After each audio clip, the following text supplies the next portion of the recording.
Hello, good evening and welcome to Scotland at 7 here at Broadcasting Scotland as we melt in the heat of the heatwave that has gone across the whole of Scotland. My name is Donald C. Stewart and I'm here in our Cowcaddin studio hoping that we are going to be joined this evening by Douglas Chapman, MP for Dunfermline and West Fife, although quite ironically we're having connection issues with Westminster. Imagine that. Having trouble getting in touch with the members of Parliament down in Westminster. However, tonight we have our usual range of topics, and having a look at what we're going to be talking about tonight, the theme would appear to be very much one of poverty. Getting out of it with Scottish Government help, getting out of it with employment, including those just out of the school, and full cabinets now fully employed, no longer devoid of a transport minister. But there's also, as there always is, some deeply troubling news for those struggling, including a major political UK party ruling out support for the most vulnerable, results of borrowing which we all have to pay back, and export results which show and suggest an economic poverty of approach. However, as we broadcast, there is poverty of another kind, as a man devoid of moral rectitude is currently arriving in a courtroom. But before we end, of course, we always try to end in something that's a bit richer, and later on we'll hear all about the new plans for an archive house thanks to Historic Scotland. But as always, we begin with a Ukrainian update on today, day 475 of the illegal Russian attack on Ukraine. And at least 6 people were killed and 25 injured after the Russian missile strike on Kryvyi Rih destroyed a 5-storey residential building. Russian airstrikes hit several civilian structures in the city, including a 5-storey building, according to the mayor of Kryvyi Rih, Alexander Vilko.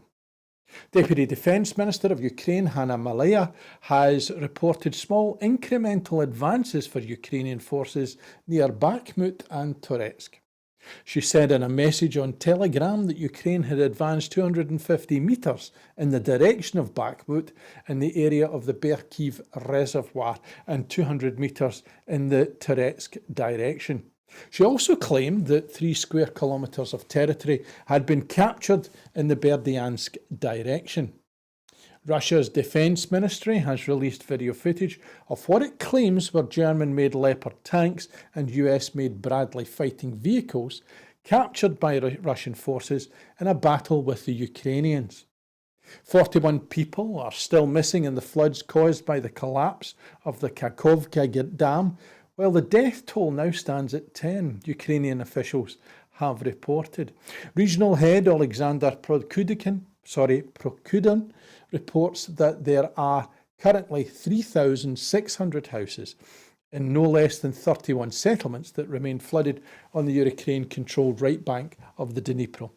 The water level has dropped by 27 centimetres, and in the past day water has receded from 200 houses. On Monday, Ukraine accused Russian forces of destroying another, smaller dam along the Mokry River with the aim of slowing Kyiv's counter-offensive, while rescue and relief efforts continue for a 7th day for victims of the destruction of the Kakhovka Dam. Russian media have reported that a Ukrainian missile strike on the southern Zaporizhzhia front has killed Chief of Staff of the 35th Combined Arms Army, Major General Sergei Goryachev, an experienced Russian general. Early morning shelling by Ukraine on 2 villages in Russia's Kursk region damaged several houses and disrupted gas and electricity supply, according to the local governor. A fire broke out at an oil refinery in Russia's Krasnodar region overnight. The fire has now been contained, and the cause of it was not immediately clear. And the head of the United Nations nuclear watchdog, Rafael Grossi, will arrive in Kiev on Tuesday to meet Ukraine's President Volodymyr Zelensky before heading to the Zaporizhzhia nuclear power plant.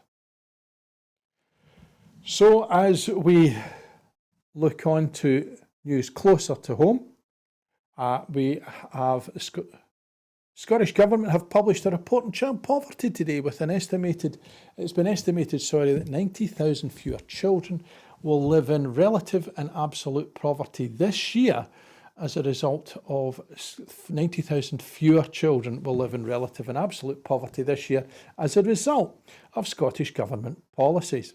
The Scottish Government analysis is published alongside the first annual report on its Tackling Child Poverty Delivery Plan, Best Start, Bright Futures.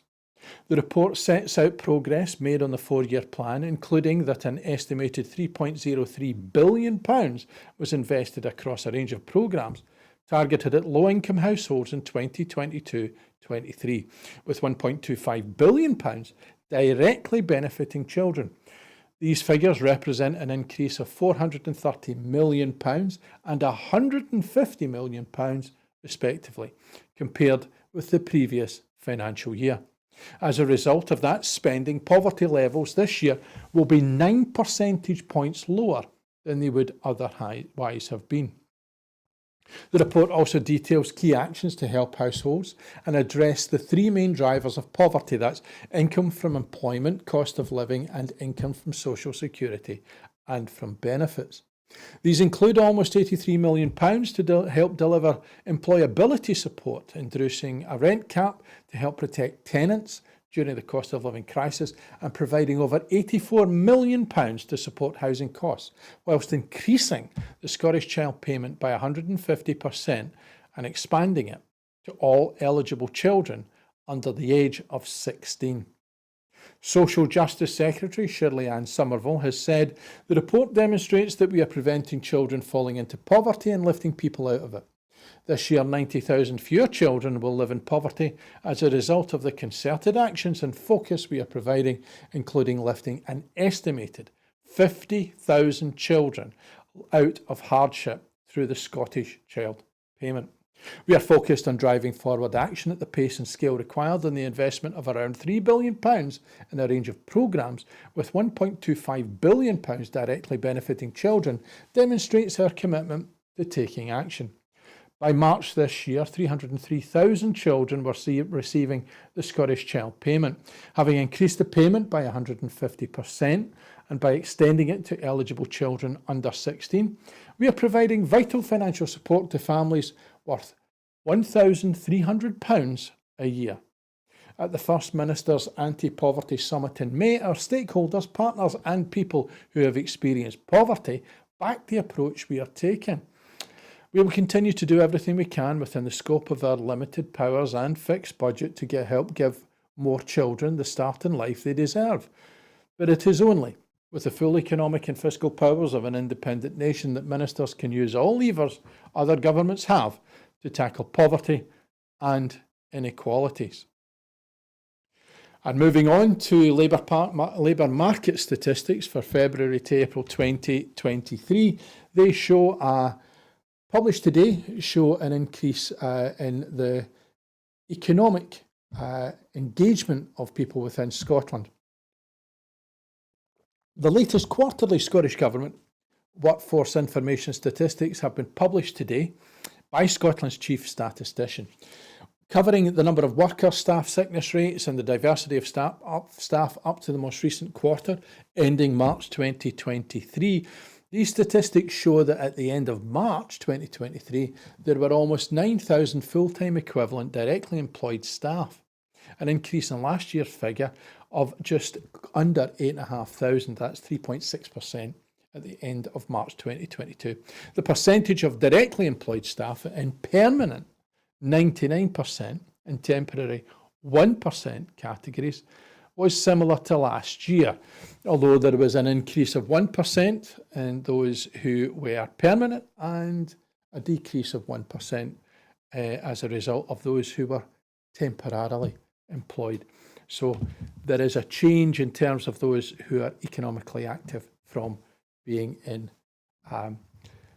temporary employment into permanent. There were also an 18.3% decrease in the number, which is a head count of contingent, non-directly employed workers from the end of March 2020 to the end of March 2023, a decrease of 372 workers.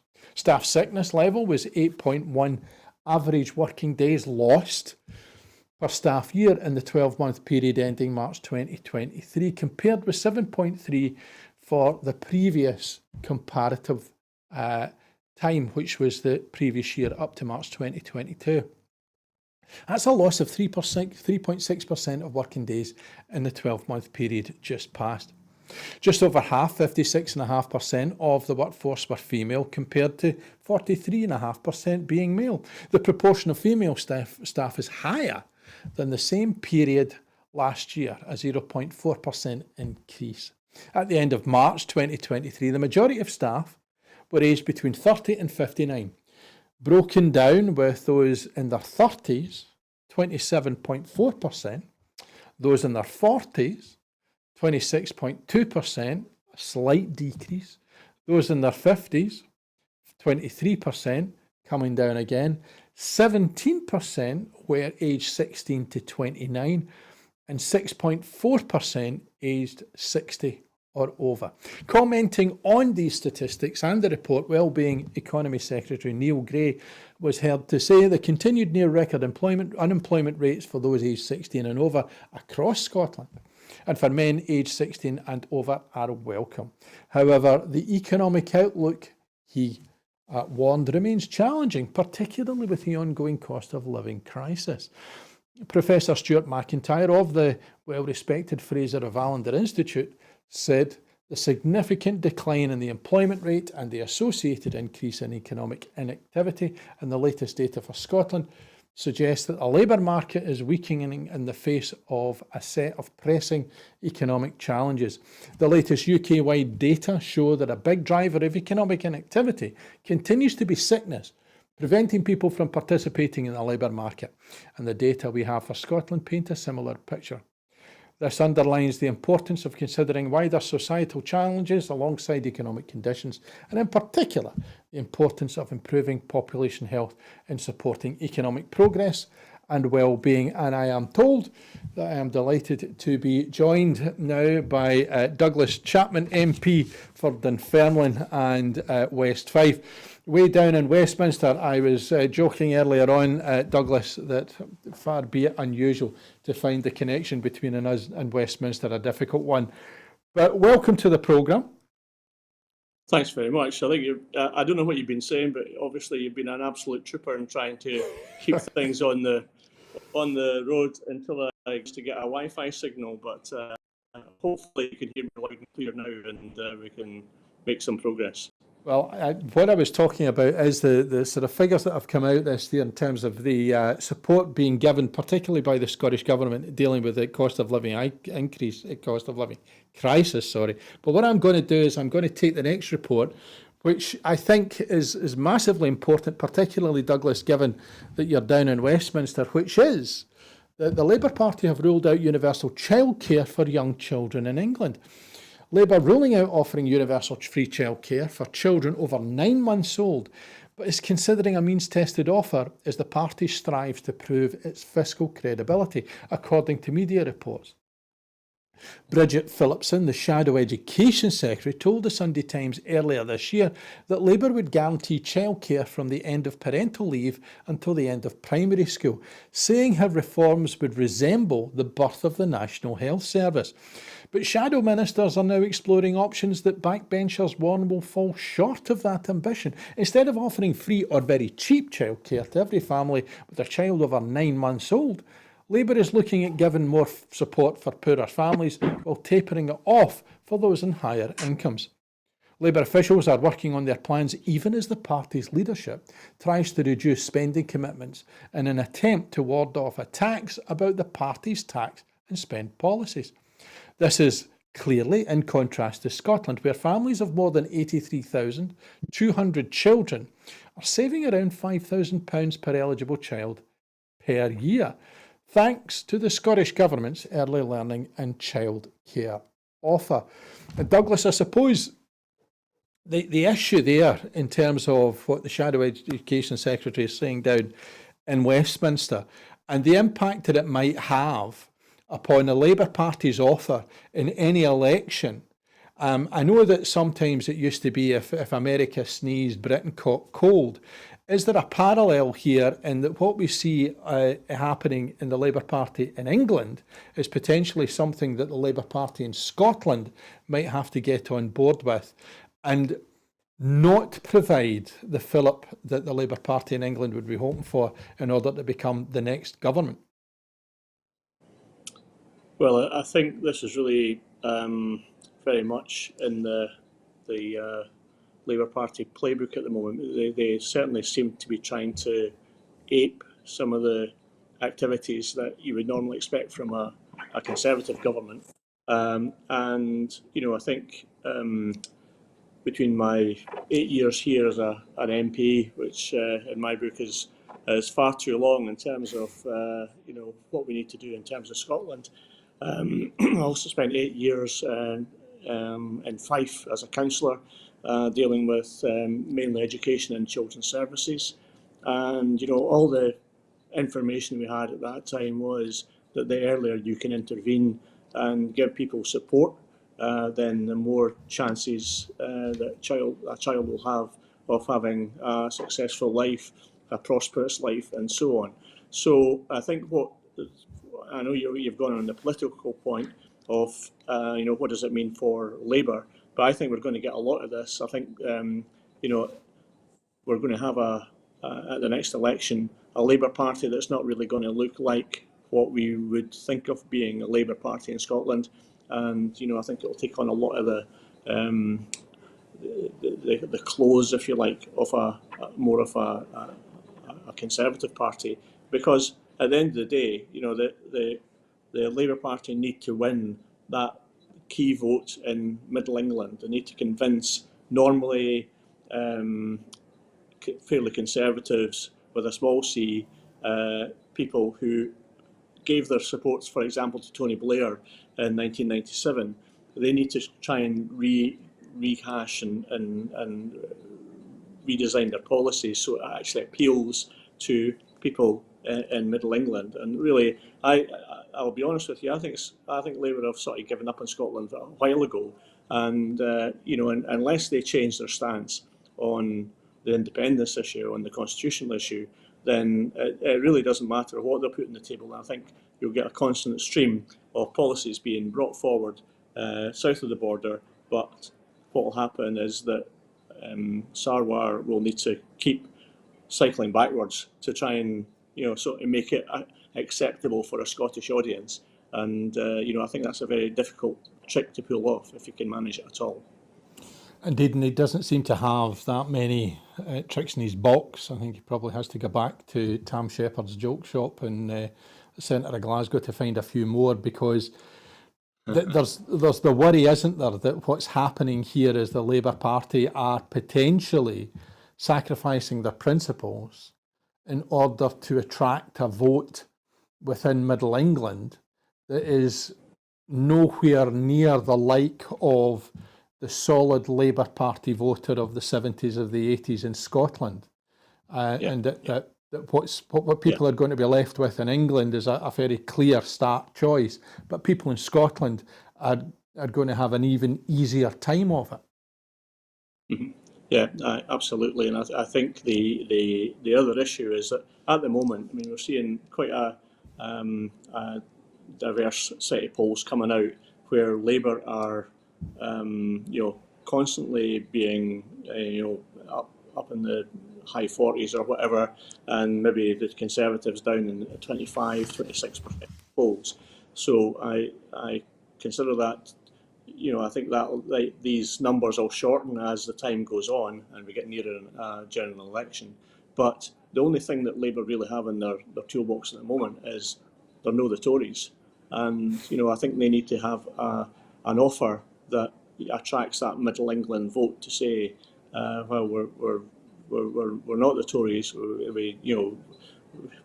but we need to look like the Tories in order to win your votes. So it's, again, quite a difficult balance for them to try and achieve. And while it might work south of the border, I certainly don't think it's going to work with the people of Scotland. We've had Labour given similar message before, and we just know that they don't deliver for us here. And the only way we can really take things forward is to make sure that we vote for pro-independence parties and make sure that we try and get to that independence decision as quickly as we possibly can, because time is of the essence, and it's not because I'm maybe getting on a wee bit. It's because I think we need it for the whole of Scotland. I think while I was trying to get a Wi-Fi signal, you were probably talking quite a bit about maybe the latest child poverty figures. We can't really start. Well, we can start to tackle some of that, but we can't really finish that job until we have all the powers of a normal nation here in Scotland.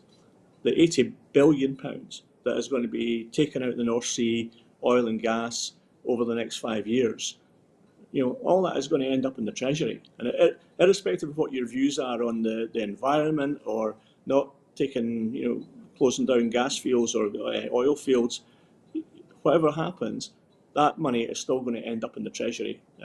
So we need to decide if we actually want to have the balance of moving to a net zero economy, but in the meantime taking as much as we can from oil and gas resources, so we can actually fix some of the core problems that we have in the Scottish economy. And while there are certain aspects of the economy doing really well, we're not really getting to that 25% of kids who grow up in conditions that we don't want them to grow up in. So we need to do something about that, and independence is my escape route for that. And as I say, the quicker we can do that, the more beneficial it will be for rebuilding our nation, so we can actually start to properly care for people who are either at the end of nearing the end of their lives, or at the very start of their lives, when they need that investment made in them. If their families are not in a position to invest that money, then that's a job for the state to come in and try and support these families as best we can. And I suppose, in particularly your time as a councillor and seeing the levels of poverty that exist in areas, and the poverty of hope for many of the children and young people who find themselves in a position where their future is mapped out by prejudice rather than opportunity, where they're going to struggle in some way to achieve even the basics. When we talk about politics and we talk about the policies and so on, it can be quite disheartening when you see a party that was founded upon the needs of the working class to be in a position where they feel they have to look after the pennies rather than the people.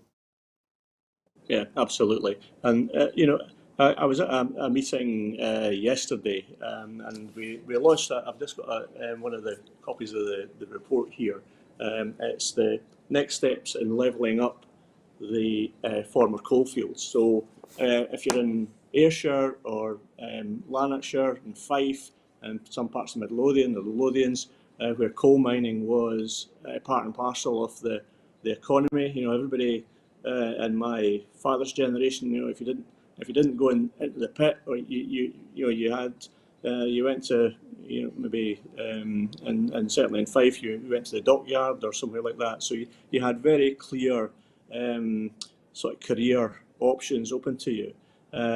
But once the pits were taken away, all these coalfield areas really fell by the wayside, and over that 20-year period post-Thatcher, they've never recovered to the same extent as they did when the coal industry was putting money in their pockets every single week. So this report that came out yesterday, that was commissioned by the all-party group on the coalfields communities, it comes up with 12 different options that we can do. Some of them we can do now that are very, very good. Some of the recommendations, and I think, as I said, it has got cross-party support. But I think we should be putting pressure on the Labour Party as well to say, of these 12 recommendations, some can be delivered almost immediately.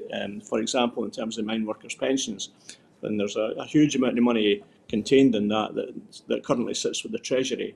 And if we could release that back into the pockets of ex-miners, their widows, their families, or even back into these communities, that would make a huge difference in terms of regenerating these areas. And it's what you're saying, it's that poverty of ambition almost, that people who grow up in the likes of my constituency in maybe Oakley or Kincardine or some parts of Cowdenbeath, these communities are still feeling the effects of pit closures 20 years on, and people are just getting fed up with it. And we need to, if the government in London is not going to do it, then we need to start trying to do it for ourselves.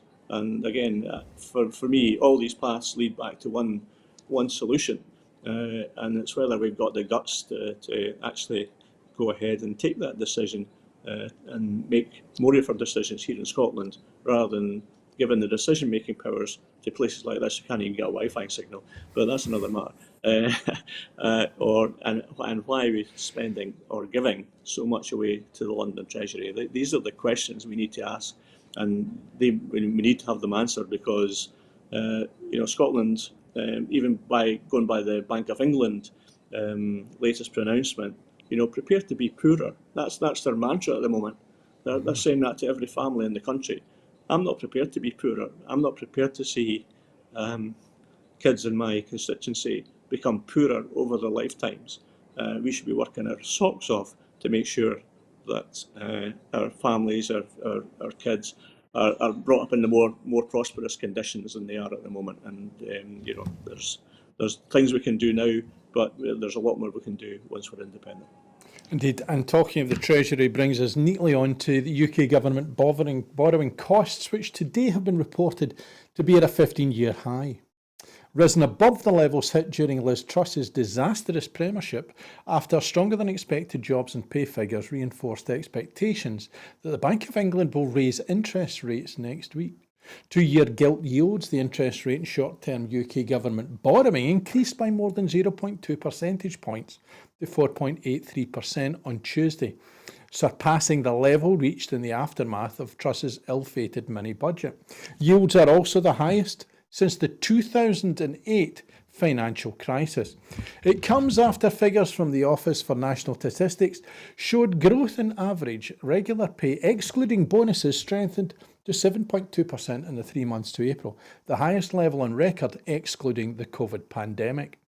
Fuelled by bumper pay rises in the City of London for employees in finance and business services, the latest snapshot showed total pay, including bonuses, also increased by 6.5% over the same period. At those rates, pay growth still lags behind inflation, currently at 8.7%, meaning pay is falling in real terms, putting pressure on household finances. SNP economy spokesperson Stewart MP commented, "The car crash of Tory economic incompetence continues, and it is households across the country who are paying the price for Rishi Sunak and the UK Tory government's complete failure to control interest rates and inflation. Responsibility for this mess lies squarely at the door of the Tories and their Brexit obsession, which has caused the UK to be one of the worst performing economies in the G20. Douglas, more and more you see the bonuses being paid, Tesco saying it's difficult but still recording that they're making profits. There's gas and electricity going through the roof, but certainly not, the people at the top having to take the hit. And yet there are people, I no doubt in your constituency and across the whole of the UK, struggling to pay their bills.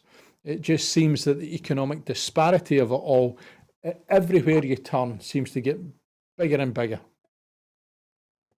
Yeah, I think we're seeing much more of that, and I'd like to see us actually do much more research and analysis on some of these figures as well, because there's clear disparities between the likes of like South Wales and the south of England. And obviously Scotland and parts of the north of England as well. So it's not just Scotland that's bearing the brunt of this. There's other parts of the UK that are really under the cosh just now. But I think the big thing for me is that it's just treated as business as usual. There's not a huge amount that the government in London actually want to do about this, because they're trying to appease their own Tory voters in lots and lots of constituencies from the red wall seats south. So I can't really see the appetite, and they just, as far as I see, I sit on the Treasury Select Committee, which has been a bit of an eye-opener, I must admit, in terms of where we are financially as a nation, and if I can call the UK a nation, if that's acceptable to some of your viewers. But just for ease, within the UK, the things that are really not firing in all cylinders are key sectors in the economy, and it's the cost of borrowing, it's the cost of energy, it's the overspending that happens. We had, for example, the debacle of the Crossrail project, £18 billion project. It was £4 billion over budget, and it ran 4 years late. And hardly a word is said down here about that kind of thing. I can't remember in my lifetime if Wales has ever received an £18 billion transport project. I can't remember Scotland ever receiving an £18 billion transport project. And these are key bits of how you develop your economy by putting in the proper infrastructure. But why don't we have that same level of infrastructure investment that we see down here on a daily basis? So there's lots of disparities, inconsistencies in the way that the UK economy operates, and you've highlighted some of them there as well. And obviously things like top executive pay is one of them, and things like the fact that people are allowed now to put in £60,000 a year into their pension scheme. The average wage in my constituency is still sitting around about 25,000, and for young people it's even less than that. So I'm not sure if you're on 25,000 a year and you've got maybe a couple of kids or whatever. I'm not sure how you can. My sums are not always brilliant, but I don't know how you can put £60,000 into a pension scheme when you're only earning 25,000, and you pay tax on that as well. So, that level of disparity, that level of unfairness, that level of, just continuing with the model that we've got, that's obviously not working for anyone, is just beyond belief. And again, I'm sorry to labour the point, but it really does come back to all the paths that lead to one thing. And we need to be brighter and smarter and be able to move our country on to a better future. And of course today, talking of people being employed, Fiona Hislop has been appointed the new Scottish Government Transport Minister. The portfolio will be restored as a cabinet position as First Minister Humza Yousaf changed Mary McCallan's Cabinet Secretary remit to transport, net zero and just transition. Alongside this change, experienced former Cabinet Secretary Fiona Hislop rejoins government as the new Minister for Transport. The range of experience that Ms Hislop brings to the role extends across the era of the Scottish Parliament, having held multiple ministerial roles, including responsibility for the economy. The move will see Ms McCallan take a greater day-to-day role in the transport brief. Responsibility for the green economy will move from Ms McCallan to Richard Lochhead, who will report to her for these issues, freeing Ms McCallan to take on a greater role in transport. Mr Lochhead's new title will be Minister for Small Business, Innovation, Tourism and Trade. In addition, the First Minister has also amended the role of Gillian Martin, adding responsibilities to her remit and changing her title to Minister for Energy and the Environment. She will report jointly to the Cabinet Secretary for the Wellbeing Economy and to the Cabinet Secretary for Rural Affairs, Land Reform and Islands. Subject to agreement by Parliament and approval of His Majesty the King, Ms Hislop will, on appointment, be reporting to the revamped Cabinet Secretary for Transport, Net Zero and Just Transition. Hamza Yusuf, the First Minister, said, "I am pleased to announce that I am strengthening the ministerial team on transport. I have taken 2 steps. First, by changing Mary McCallan's remit. I am freeing her to take a direct day-to-day role in transport, effectively bringing transport explicitly back into Cabinet. Second, I am bringing one of the most experienced politicians in the Scottish Parliament, Fiona Hislop, into the role of Minister for Transport. Her return to government means she can bring her decades of experience across government to bear on the challenges that exist, not least around ferry services. Finally, I'm using this opportunity to also bring some extra support to the rural portfolio by expanding Gillian Martin's role and ensuring that Richard Lockhead's title reflects his responsibilities supporting business across Scotland. This will ensure that the significant policy plans of this government can be pursued with vigour." Douglas, transport has always been a very important aspect in an area, not least the ferries, but also Glasgow Prestwick International Airport, the ScotRail, bringing it into public ownership. And also, I think probably for me, as somebody who only uses trains at any point in public transport, that expanding perhaps of a train network to parts of Scotland that other parts do not reach would be good. This seems to be quite an enterprising move to bring in somebody with that level of experience ministerially in order to support the Scottish Government in such a vital area. Absolutely. I think Fiona's got tremendous abilities and, as you say, bags of experience and a whole host of different responsibilities. So, I think she'll bring an added edge to the transport portfolio, and hopefully, some of the ambitions you've just suggested as well. We can get behind some of the changes again that we probably need to make in Scotland. We've got a very diverse country in lots of respects, and different transport needs in different parts of the country. My gut feeling is that we've probably not in the past paid enough attention to the north of Scotland and the Highland area and some of the Highlands and Islands, although a lot of good things have happened there as well. And I think at the other end of the country, we've also got some of the border areas, which I think, again, just my own personal view, have maybe not received the level of investment that was required. So I think there's a couple of opportunities there that I'm sure Fiona will be thinking about. And I think, as you say, as you mentioned about more a rural responsibility as well.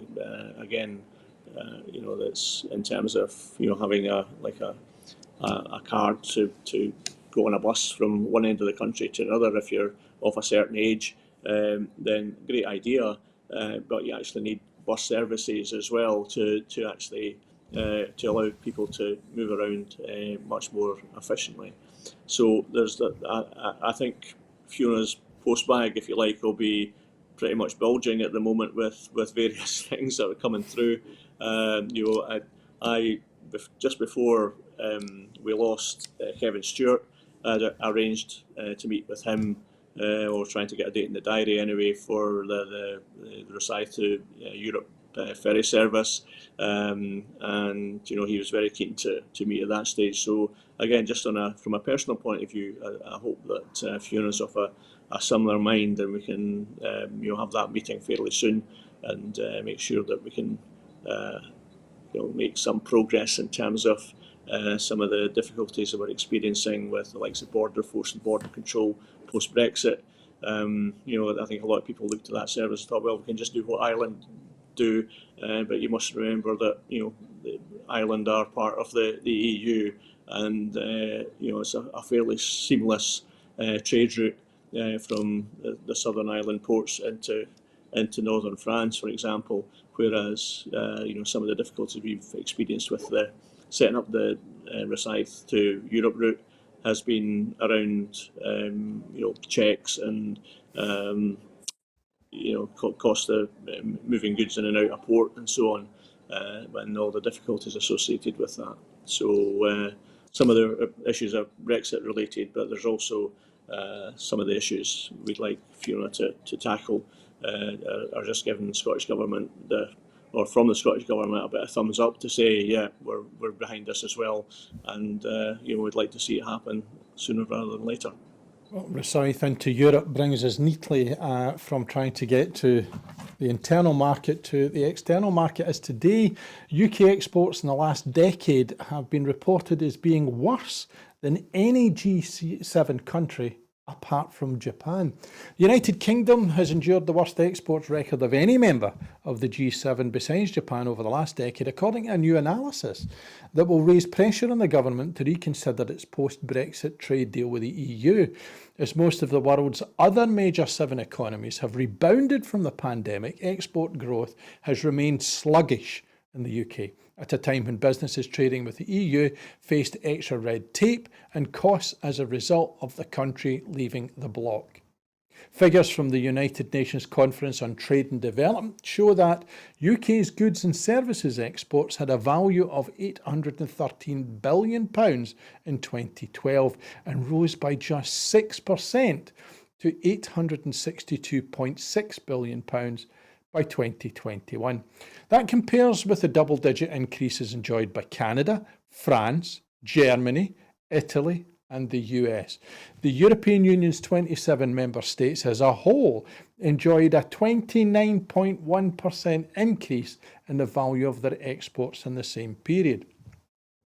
The value of UK exports in 2019 before the pandemic was £881.6 billion, around £20 billion higher than the figure posted in 2021, according to an analysis of the UNCTAD figures provided by the House of Commons Library. There have been repeated complaints from business leaders about a range of post-Brexit obstacles to trading with the EU and the lack of effort by the UK government in seeking to address them. Most recently, 3 of the world's largest car makers, they being Vauxhall, Jaguar, Land Rover and Ford, have told the government that it needed to renegotiate it with the European Union to change post-Brexit rules due to come in next year that they say threaten UK electric vehicle production. Douglas, I'm still trying to work out how is it possible that the major UK political parties, none of them seem to be sitting going, see that thing we left? We made a mistake, can we come back in? And seem to think that that's a vote winner, when every single week that I come on here, there's yet another report saying it's been a disaster. And if Rosyth and their ferry, the major issue here is getting through the checks that are being put in place, it all seems bleak beyond despair. Yeah, well, you paint a very bleak picture, but it's reality, unfortunately. That's where we are. I was in a meeting today with the French Chamber of Commerce, and one of the things they were complaining about was that they before Brexit, they were exchanging something like 950 young people every year who could come to the UK and, from a French source, come to the UK and work in the UK for 2 years. They're a fantastic programme that gave young people lots of experience, lots of opportunities, and then they'd move back to France and take on these, whether it be language skills or whether it be business skills or whatever. So that scheme has gone from 950 young people involved in that right down to 0. And there's the restrictions on it at the moment is that the young people coming from France to the UK, they can only come on a visa for 12 months. And on that visa, they need to pay for the visa as well. So there's a huge cost involved. Luckily, that number, just through hard work on the Chamber of Commerce side, that number has now risen to around about 250 young people involved in that programme. But I think that's just a sort of example of some of the difficulties that ordinary businesses are facing. And the preparations that were done for Brexit were inadequate, and we told the government that at the time. I remember being in meeting after meeting with the Federation of Small Business, for example, and these were the warnings that they were given pre-Brexit to the members of the government, and they refused to listen.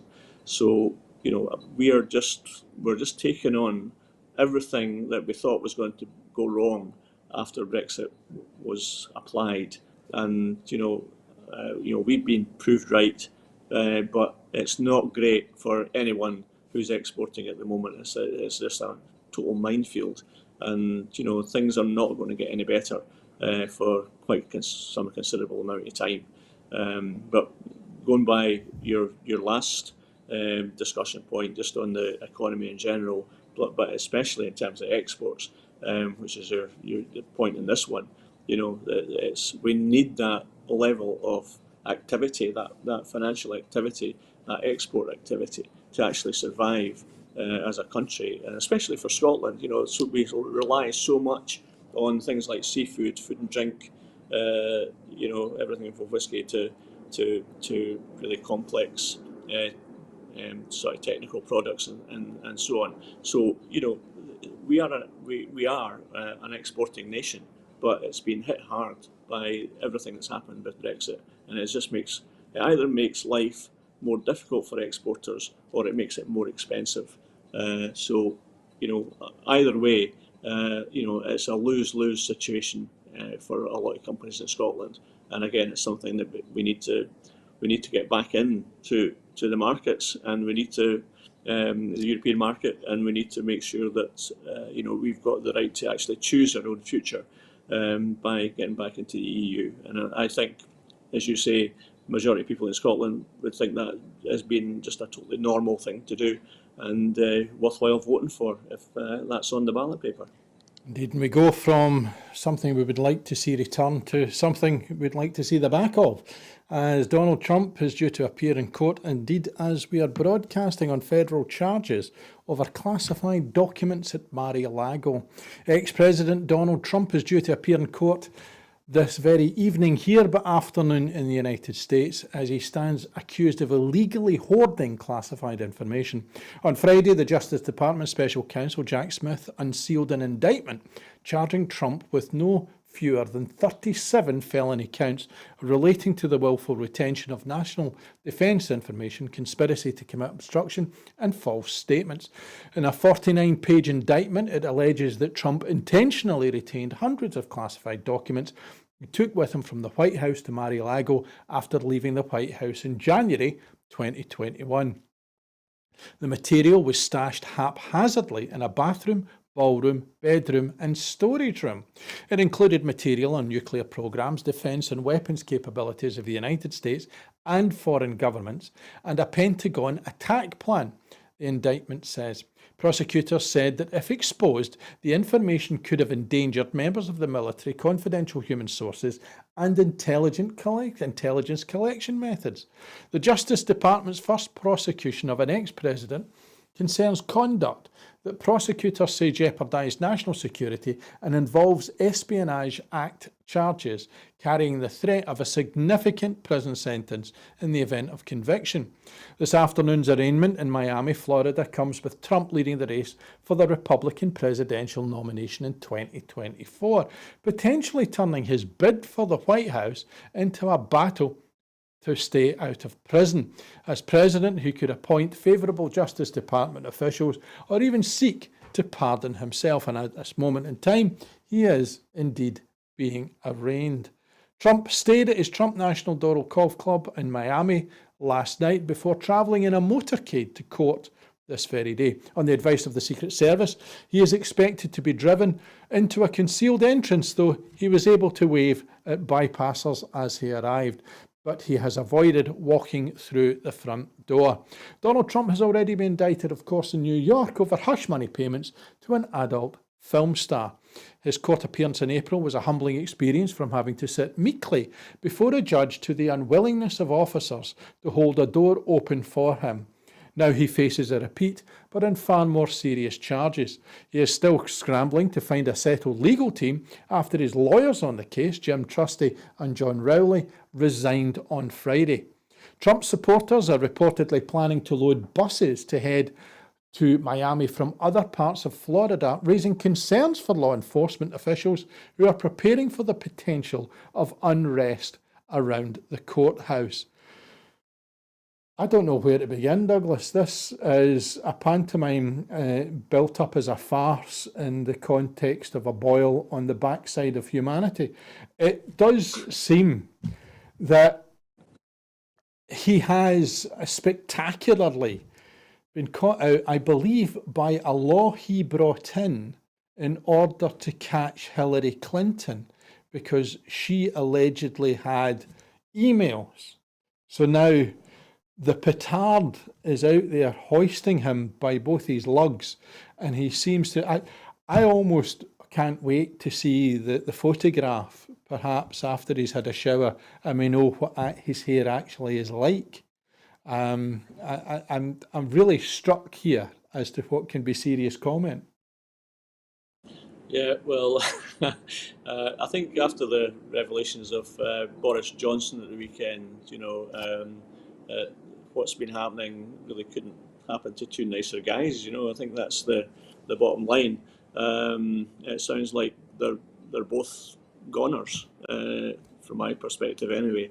And I just hope that the people of the United States, when it comes to 2024, are not given the choice of another possibility of anything like a Trump presidency, because I think we just endured the last one, and I'm not sure if we've got the stomach to endure another one.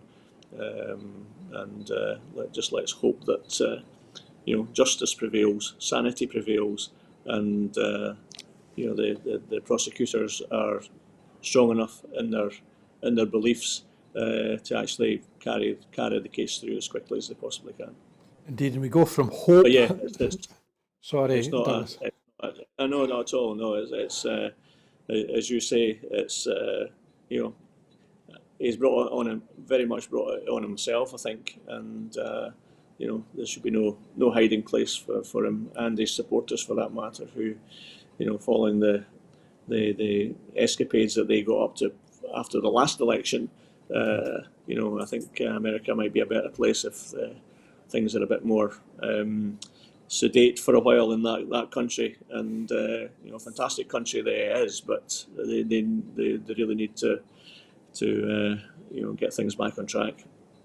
And we go from hope that things will settle in the United States to hope for record number of school leavers in work, training or study, as less than a year after the end of school. In the latest follow-up leaver destination statistics brought together by Skills Development Scotland, showing a 93.5% of those finishing school in the last academic year, 2021-22, progressing in their studies or careers after 9 months, which is up from 93.2% the year before. The number of school leavers in work has also reached a record high of just under, in fact, 32%. The gap between those from the most and least deprived areas in work, a key attainment gap, statistics in work, training or further study, has also narrowed to a record low of 7 percentage points, which is down from 18.7 percentage points in 2009-10. Education Secretary Jenny Gilruth said, "I am greatly encouraged to see we have a record number of young people in work, training or further study less than a year after leaving school. These figures are testament to the hard work of learners across the country, and we know the pandemic had a significant impact on our education system, but Scotland's teachers and support staff are clearly preparing young learners for their next stage in life very well, whether that be work or further study." And it is, isn't it, Douglas? That is key here, is that idea that they've been given a platform and now they can go off and do something that is going to help produce a more positive outcome for them and the families that they wish to have. Yeah, well, it's by far the best opportunity for young people to get into work.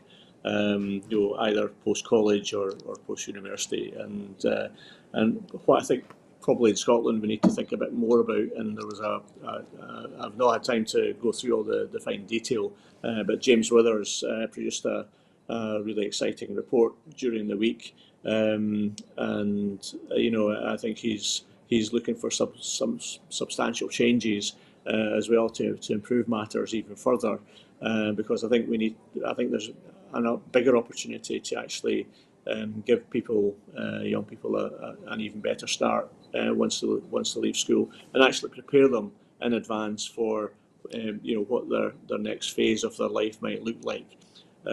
Just as an aside, and if I've got time just to cover it, I attended a topping out ceremony with one of our, two of our local schools actually a few weeks ago, St Columba's High in Dunfermline and Woodmill High. And both schools are going into a brand new campus, a joint campus between a state school and a non-denominational school and a Catholic school. But also the third part of that, if you like, is that Fife College are putting in a huge new campus as well, so that young people who are maybe leaving second year, maybe going into third year, but are not destined for a academic career, what they can start to do is look towards doing an apprenticeship or starting an apprenticeship in that third year, going through to fourth year. So they're already up to speed with quite a lot of the skills and attributes ready, in advance of them actually taking on a proper full-blown apprenticeship. And I think that's a great thing for a lot of young people who, being academic is not the be-all and end-all, or going to university is not the be-all and end-all. And I think if we can offer much more apprenticeship-based education or work-based education going forward, again, that's a great opportunity, I think, for a lot of young people in Scotland. If that can be if that works, which I think it will, and that can be replicated in every community and across the length and breadth of our nation, then that really gives young people the best possible start post-school, but not post-education, because your education continues. And absolutely. I think that's really the message we need to get over. Fantastic. And I did promise we'd end on a high, and we go from young people to something of a slightly more robust age, as Historic Environment Scotland has unveiled plans for a new archive house. The state-of-the-art home for its archives is currently in an existing building in a Sherwood industrial estate in Bonnyrigg, but it will be converted to a world-class facility to house the organisation's extensive record and archives, which give a unique insight into over 5,000 years of Scotland's history. The project, which is expected to be completed by 2026, will meet recognised standards for archive buildings and be an exemplar of reuse and retrofit.